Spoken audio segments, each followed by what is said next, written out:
उत्तर प्रदेश का जो सिरप कांड है उसके तार बिहार तक जुड़े हुए हैं। बिहार में जो नई मंत्रिमंडल बना है उस सरकार के एक मंत्री भी इसके जांच में दायरे में आ गए हैं। इस बीच जो बर्खास्त सिपाही है आलोक प्रताप सिंह, एसटीएफ ने उसको गिरफ्तार कर लिया है। आलोक प्रताप सिंह धनंजय सिंह जो पूर्व एमपी हैं उनका सबसे खासम खास है और आप इसका अंदाजा इसी बात से लगा सकते हैं कि जहां से धनंजय सिंह का वोटर बना हुआ है उसी पते पर आलोक प्रताप सिंह जो बर्खास्त सिपाही है उसका भी वोटर आईडी कार्ड बना हुआ है। इसका खुलासा जो अधिकार सेना के रिटायर्ड आईपीएस हैं अमिताभ ठाकुर उन्होंने किया है।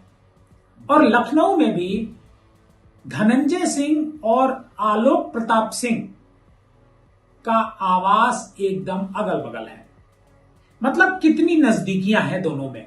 बहरहाल लेकिन ये जो सिरप कांड है इस सिरप कांड को अब एनआरएचएम घोटाले से जोड़ा जा रहा है। ऐसा लगता है कि ये जो सिरप कांड है एनआरएचएम घोटाले से भी बड़ा है और इसके तार बहुत दूर तक जुड़े हुए हैं, दुबई तक तो जुड़े हुए हैं क्योंकि दुबई से ही ये सब कुछ डील हो रहा था। लेकिन बिहार तक भी इसके जुड़ने की खबरें आ रही हैं। वैसे जो एसटीएफ है, एसटीएफ जब जांच आगे बढ़ाती है तो पता चलता है कि आलोक प्रताप सिंह की कई सेल कंपनियां हैं और उन्हीं सेल कंपनियों से के जरिए पैसे का लेन देन होता रहा है। वैसे ये आलोक प्रताप सिंह है कौन? आलोक प्रताप सिंह यूपी पुलिस का एक बर्खास्त सिपाही है और आप जानते हैं कि इसकी बर्खास्तगी क्यों हुई थी? इसकी बर्खास्तगी सोना लूट कांड में हुई थी। ये पुलिस में रहते हुए एक गैंग इसने बनाया था पुलिस वालों का और ये लोग रास्ते चलते लोगों से लूट करते थे। सोने की लूट इसने जब करी तो पुलिस इस तक पहुंच गई और उसी मामले में इसकी बर्खास्तगी हो गई। कहा जा रहा है कि जो इसकी जो सेल ट्रेडर्स के साथ करोड़ों का जो लेन देन हुआ है उसका भी साक्ष्य जो है एसटीएफ को मिला है और कल ही एसटीएफ ने लुक आउट नोटिस जारी किया था आलोक सिंह का, क्योंकि उसे अंदेशा था कि यह भाग भी सकता है। लेकिन आज उसकी गिरफ्तारी हो गई।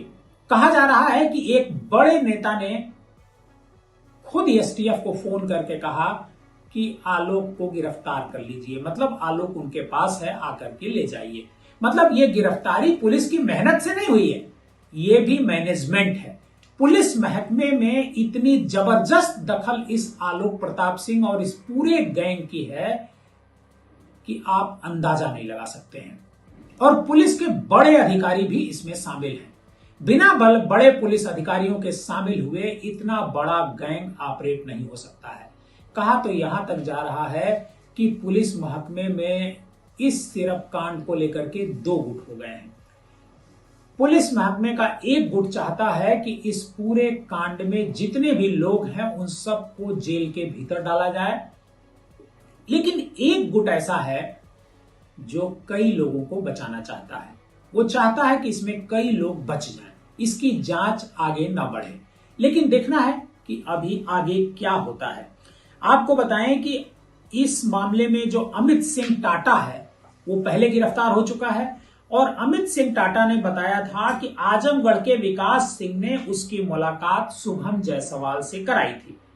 इसके बाद शुभम ने अपने पार्टनर वरुण सिंह, गौरव जायसवाल, विशाल मेहरोत्रा से उसे मिलवाया और उनके कहने पर ही कप सिरप बांग्लादेश और पश्चिम बंगाल में तस्करी के लिए 2024 में धनबाद के पते पर टाटा ने अपने नाम पर देव कृपा मेडिकल एजेंसी व बर्खास्त सिपाही आलोक प्रताप सिंह ने श्रेयसी मेडिकल एजेंसी के नाम से फर्म बनाई।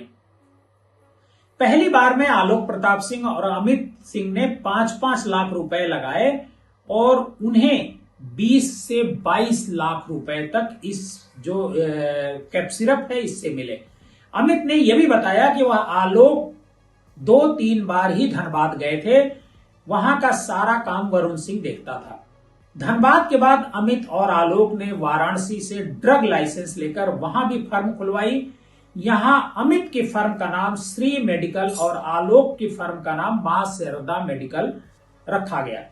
इन फर्मों का भी सारा लेन देन शुभम जायसवाल और उसके साथी देखा करते थे। आपको पता है कि शुभम जायसवाल का जो पिता है वो गिरफ्तार कर लिया गया है कोलकाता में। भोला जायसवाल उसका नाम है। और खुलासा यह भी हुआ कि वाराणसी की फर्मों में शुभम के पार्टनर विकास सिंह व विशाल मेहरोत्रा के जरिए करीब 10 लाख की खरीद फरोख्त हुई। इसके बाद एसटीएफ ने आलोक प्रताप सिंह की फर्मों का शैली ट्रेडर से हुए फर्जी लेन देन के तमाम साक्ष्य जुटाए और उसको वांटेड बनाया। और जैसे उसे वांटेड बनाया गया उसको भगोड़ा घोषित कर दिया गया और आज एसटीएफ ने उसकी गिरफ्तारी कर ली है। और सबसे दिलचस्प बात यह है कि जो अमिताभ ठाकुर उठा रहे हैं, अमिताभ ठाकुर का कहना है कि धनंजय सिंह से सीधा रिश्ता आलोक प्रताप सिंह का है और पूरा जो गैंग है, शुभम जायसवाल के साथ उनकी फोटो भी आई है, आलोक प्रताप सिंह की फोटो आई। हालांकि धनंजय सिंह का कहना है कि इस पूरे मामले में प्रधानमंत्री और मुख्यमंत्री योगी आदित्यनाथ को बदनाम करने की साजिश हो रही है। तो क्या यह हो सकता है कि यह बदनाम करने की साजिश हो?